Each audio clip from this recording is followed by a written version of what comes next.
Hey y'all, hey, how everybody feeling today? I hope everybody feeling well. I hope everybody feeling blessed. And if you're feeling stressed, you know what to do.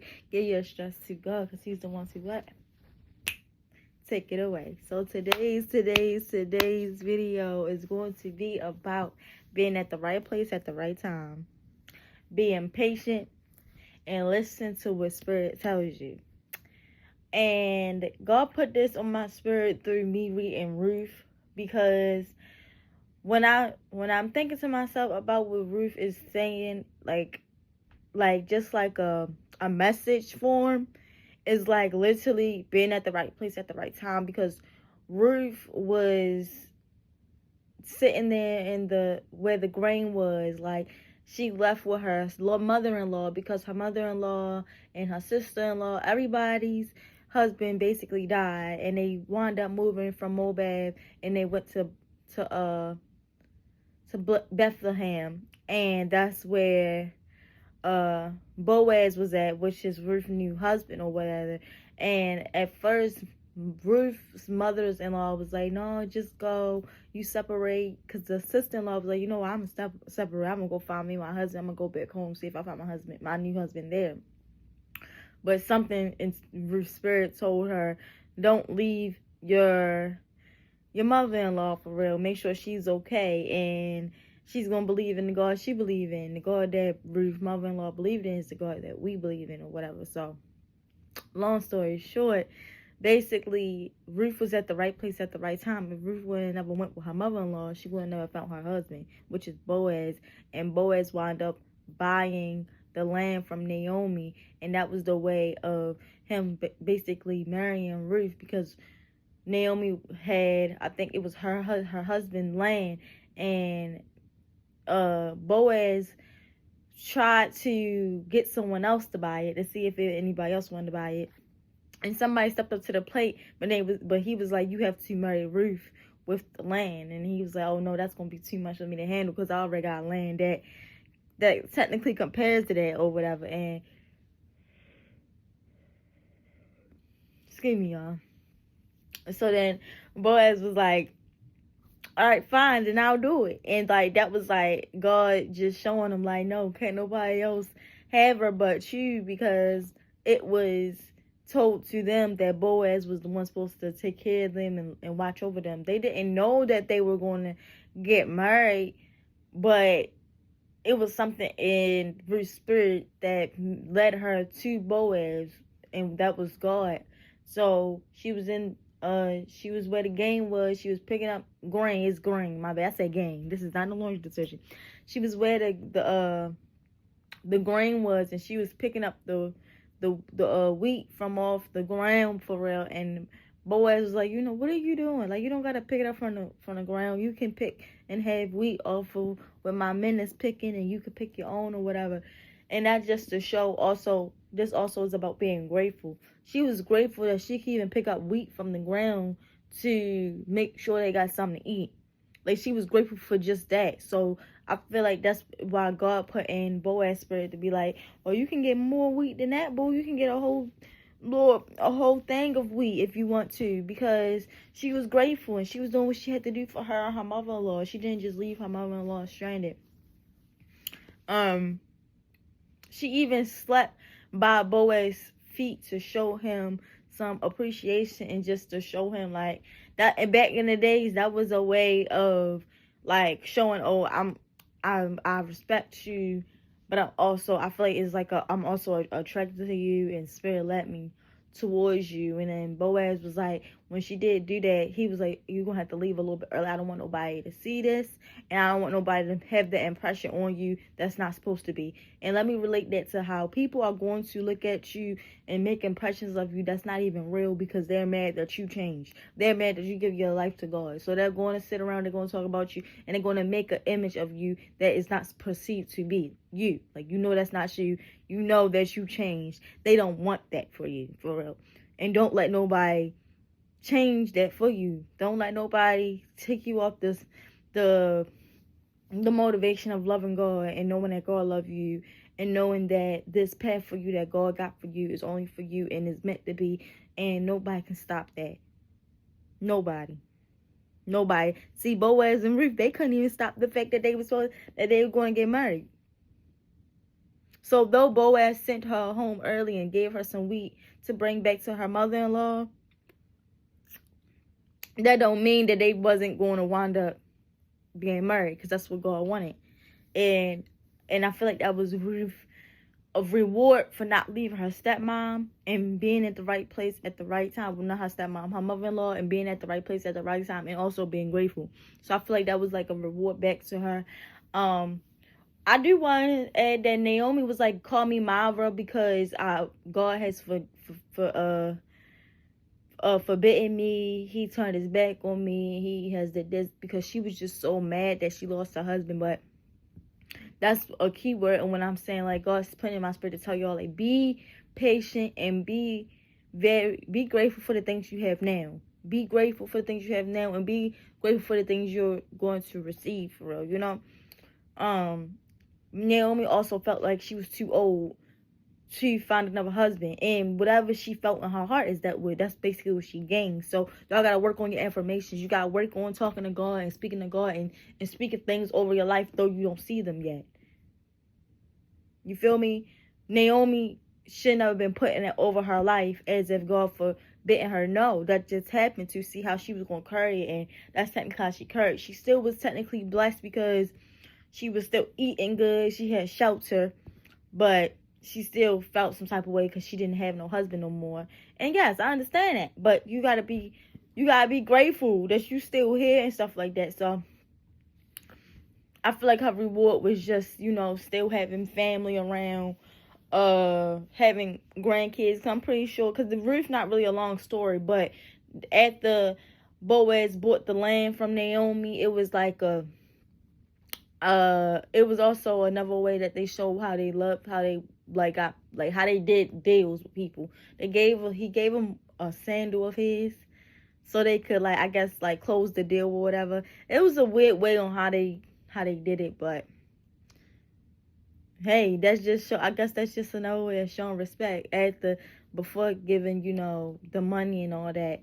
It's just like an affirmation more than like having a ring, because I don't think they had no ring.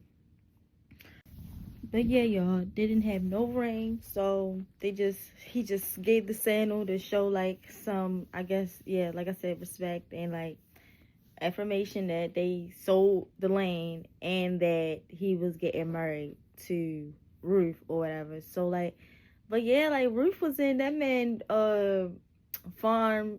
I feel like it's called a vineyard, but we just gonna call it a farm. Then she was in his, like, in his land for a minute. Like, it probably wasn't that long, but that's why I say just be patient, because God sent me to that verse just to tell y'all, like, be patient and be thankful for what you have and what you finna receive, because it's gonna be big. But he is going to build on you, and he gonna check your patience and make sure that you're not, you know, being too impatient, because when you have a certain amount of money, or when you have a certain amount of things or certain people around you, you're going to have patience. Like, if you're asking God for kids in a prayer, He's going to make sure you have the right amount of patience to receive those kids, because you're going to need patience.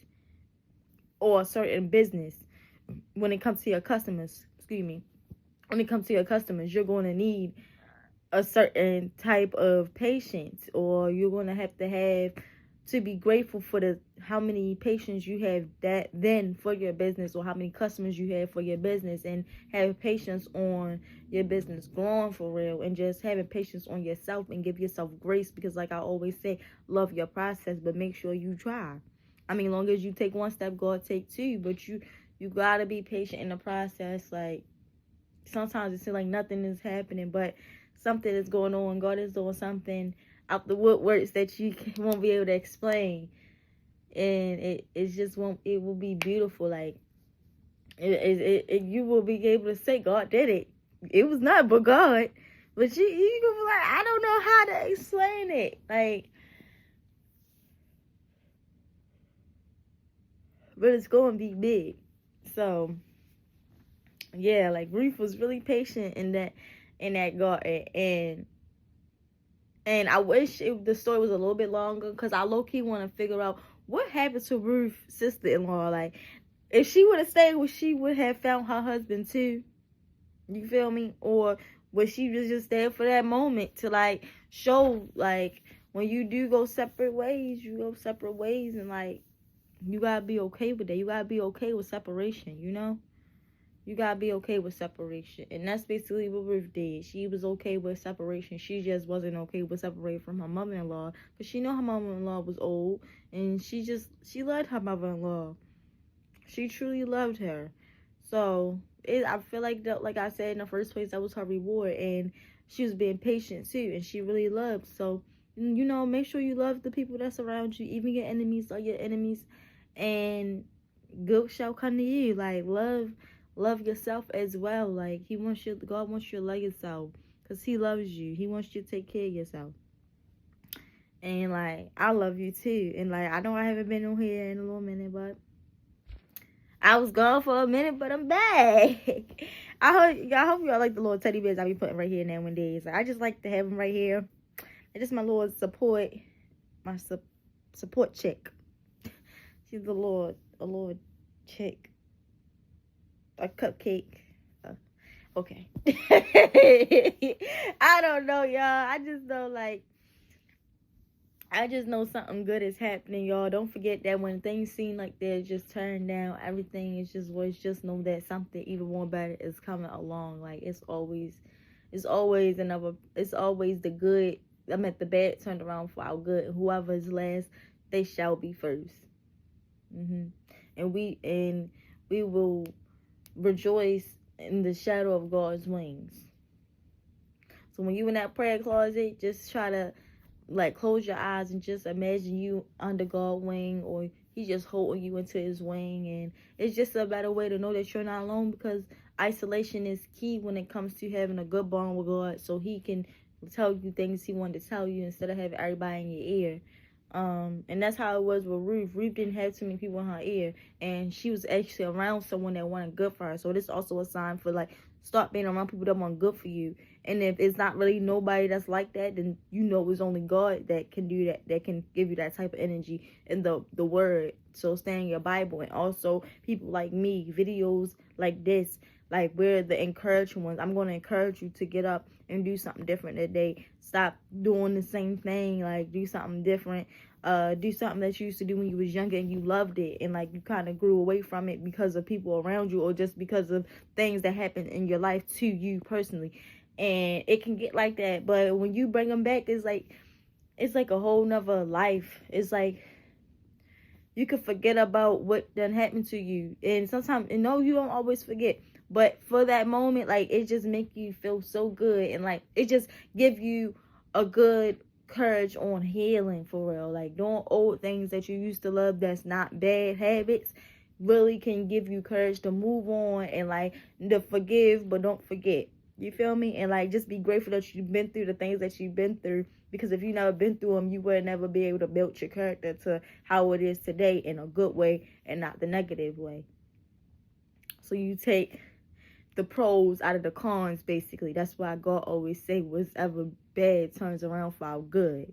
So, you know, like, it's like you'll be mad, oh, I ain't go to that party, but then you like, but I'm glad I didn't, because it was too many fights, and I could have been in one of them fights. You feel me? Like, it's a con because you really want to go to that party, but it's a pro that you didn't, because it was crazy stuff that happened. Or, like, or something with a job. It's a pro that you got the job, but it's a con that you didn't get a certain position in. But in that con is a pro that you getting that you're not getting that certain position, because you wasn't even gonna be that long, because God have a better position for you outside of there, which is you just need to learn something from that position you had.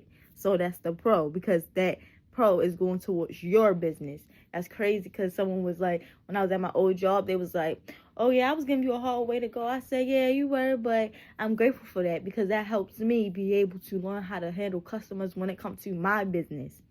People like you, you feel me? Like, people like you, if you do give us a hard way to go, we gotta learn how to be patient, and, like, and understand that people go through stuff outside of home, and sometimes they just come to the store to, you know, try to get that out. And that don't mean that their attitudes or whatever has to be placed on us, but we still gotta be the ones to learn how to manage it and put our feet in someone else's shoes, you know.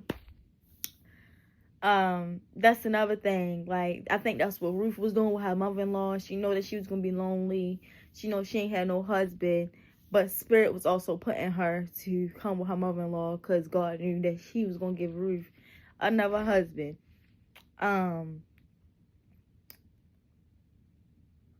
But yeah, like yeah. I miss y'all. I did. I'm sorry, y'all. I'm sorry. I just had a pause. Like, I had to, self-evaluate. And like I said, God love when he isolate. I had to isolate, and I had to figure out what God wanted me to, like, the next lesson he wanted me to teach, because I don't want to just be doing it of my own will and, like, saying the wrong things or saying things God don't want me to say, So I just, reboot. And also, it's time of that money again. Ugh, my ladies understand, but I'm like I always say, we gotta be grateful for our periods, because that's our bodies rebooting itself and cleansing itself out in a crazy way. But thank God we got them, So yeah, see, like things like that. I be in pain with these cramps. See, that's the con. I be in pain with these cramps. But the pro is, I'm grateful that I got them. I'm grateful that I got my period, because it's something that naturally happens, and it actually helps our bodies, get cleansed out the way it's supposed to be cleansed out. So yeah, like I said, like, just focus on the prize. Focus on what you're doing at that moment to get to where you're going, and make it a good feeling and a good thing. Don't be too ungrateful for it, because as long as you're being grateful for it at that moment, something shall arise, and it's going to be big. It's going to be big, because that's how Ruth was. She was definitely patient, and she wasn't selfish. She put herself in her mother-in-law's shoes, and wound up getting her another husband. Like, same with the customers, when we have to learn how to put ourselves in our customers' shoes, to be able to handle their attitudes, or just, maybe they need to talk a little bit while they at your register. Like, you never know why you be placed in certain spots. So just be careful how you treat people, and treat yourself with love. Just like how you treat others, you need to treat yourself. Like, don't be too selfless, but be selfless at the same time, But yeah, something good is happening, like, even when it don't seem like it. Just think about the pros out of the cons. It's not easy, but that's when you pray. Like, make sure you pray, and make sure you studying some prayers. So, like, when you are going through something at that moment, you be like, you know what? I'm going to take this word to God, and I'm going to just pray to him real quick. And it will give you a woosah, because you're not alone. You know that what you're doing and what you're going through is just for your better, and just for better things. And it may take a little while, but know that they are coming. It's coming. Just a little while longer. Just a little while longer. You gotta stay strong. You gotta hold on. Just a little while longer. Hey, just a little while, just a little while, just a little while longer. It's gonna be big. These buses that's coming gonna be big. Before this year ends, it's gonna be big, and once the new year start, it's gonna be big. But we gotta be patient in our process, and still be thankful for the little things that we have. And we wind up getting the best part of the stick, and next time not the short end. Because did Ruth get the short end? No, she didn't. She was patient. She worked hard. She took one step. God took two. She was at the right place at the right time. We're at the right place at the right time, even if it don't seem like it. It's all part of God's plan. And if God is for you, can't nobody be against you. Nobody. Don't forget that you can do all things with Jesus Christ who strengthens you. Don't forget it. Keep moving. Keep taking that one step, and God taking that too. And no weapon formed against us shall prosper. I'm telling you. So when somebody trying to zap out on you, you be like, you know what? This is a test for me to evaluate myself and isolate. You be like, you know what? I love you. I hope you're going to be okay, because are you okay? Sometimes you gotta do reverse psychology on people so they can self-reflect on themselves, so they can actually try to calm down. But just know that the battle is not ours. So if they don't know how to do that, and if that method don't work, then just, you know what, I love you, I'm gonna pray for you, walk away. Because you don't want to gouge your character for nobody. You don't want to block the blessings for nobody, because they ain't worth it. They worth the prayer, though.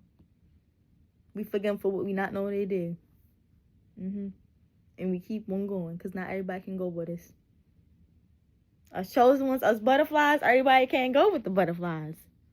It's just like that sometimes. You feel me? It's just like that sometimes, and everything gonna be okay. You're doing a good job.